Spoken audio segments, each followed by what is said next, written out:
After the legislature voted against the governor's tax revenue anticipation note, or TRAN bill, yesterday afternoon with a vote of 8-6, a very upset Governor Eddie Calvo called into K57's 4-hour Phil show yesterday afternoon and the Rick Nauta show this morning and slammed senators who voted against the measure, calling the whole situation skullduggery and shenanigans. Yesterday afternoon, the legislature revisited and voted against the governor's tax revenue anticipation note, or TRAN bill, with a vote of 8-6. Bill 1-1S is not passed by this body.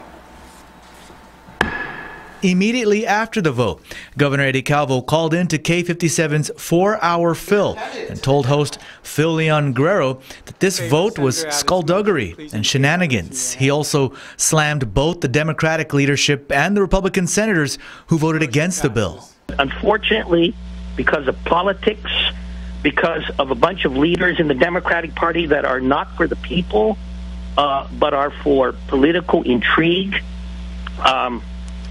it's failed. Unfortunately, Mary voted against it, and the Republicans, she has not been very Republican for the people, so Senator Torres was consistent. Senator Espaldon hid behind his cloak of conflicts. I guess Senator Espaldon is filled with conflicts. These guys do not want to get tax refunds to the people. I'm surprised at Joe San Augustine. This guy's a revenue tax guy, but I guess Joe has two faces, and he's a guy that you just can't trust. But it was Speaker Cruz who took the brunt of the governor's wrath. He's the same one that won't have a hearing for my bill on the hospital. As we see what is happening with this hospital, I pray the day that Cruz ever has to go to the hospital, we're short on medicine. The governor called into the Rick Nauta show on K57 this morning to clarify what he meant by this statement. I want to be very clear here. I hope you don't get sick.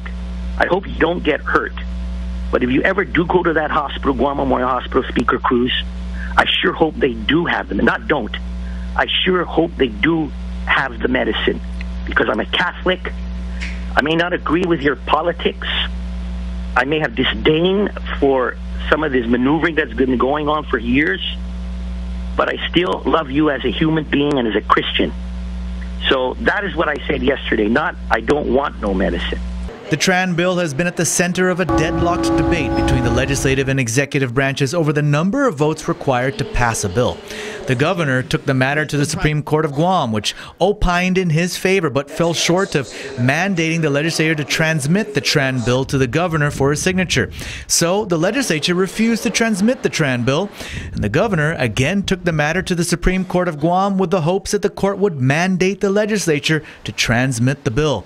Then yesterday afternoon, the legislature revisited the measure, voting against it with 8 votes, drawing the ire and anger of the governor. The governor says the legislature is playing politics, something he also says he's looking forward to leaving behind in his last year in office. He pointed to 2 bills he introduced recently for the hospital, one that would raise the business privilege or gross receipts tax, and the other that would repeal tax exemptions given to the wholesale and insurance industries. They wouldn't hear my first bill, which would have affected the retail industry, such as a Payless. But I had to introduce a second bill that may impact a Pepsi or a Mid-Pac or a Cowboys Insurance when it comes to exemptions on wholesale or insurance. If I was so political and so much into special interests, why would I do that? Other than I just believe it's best interest of the people that we fund a hospital. I'm putting my job on the line, and I'm leaving. I'm even putting up some of the businesses that would be impacted that I'm going to go back to in a year because I love this island. Ultimately, the governor does not believe the legislature's vote yesterday will affect the current case in court. The governor says he will still fight for the tax refunds until his last day in office.